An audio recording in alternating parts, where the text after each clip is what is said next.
Hello, this is Miss Firestone, and I just wanted to show you how I read books with my students. So these are from a company called The Short Books, and they're a set of really easy sight word readers that follow predictable patterns, and each book adds an additional word, and so the texts build in complexity, and it really helps students feel like they're reading as they're learning these sight words and using the picture clues to figure out the last part, the part that changes.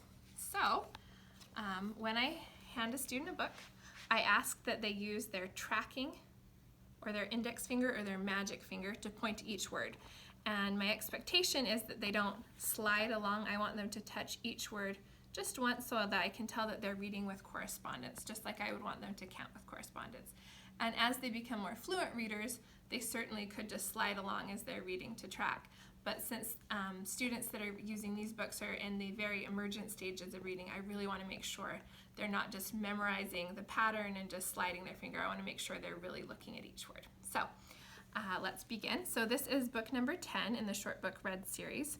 And so the words that we're going to be introducing in this book are on and look.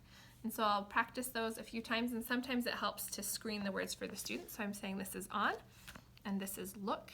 We might talk about what it means to be on something, like my hand is on the table, or my hand is on my head, or my finger is on my nose. And then we might talk about what the word look means. So looking is something that I do with my eyes, and it kind of means something similar to see. So I can see you right now, or I can see the table, or I can look at my watch. All right. So then, and this is also an important skill, is print directionality and concepts about print. So I wouldn't start with the book like this, or I actually might hand it to the student like this, and then their job is to flip it so it's facing the right way.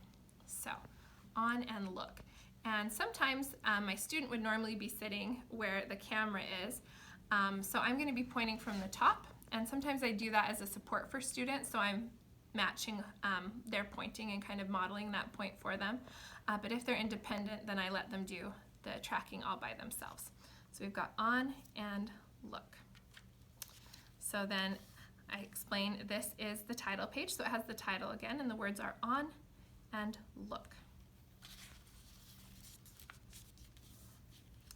And when I'm first doing this with students that are really struggling to point with correspondence, I'll do little teeny pencil circles underneath each word for them to point. But by the time they get to this level of story, they don't really require it anymore. So it says, can you see the monkey on the turtle?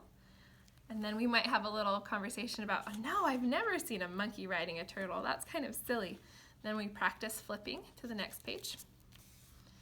And then I always have my students look at the picture to support, because they know the words look and on and a, but they don't know the words butterfly and cow. So in this case, they're looking at the picture to support them, and they're also looking at the beginning sounds in the word. So in this case, it's b, butterfly, and c, cow. And so that will help them. So it says, look, a butterfly on a cow. So we can turn the page.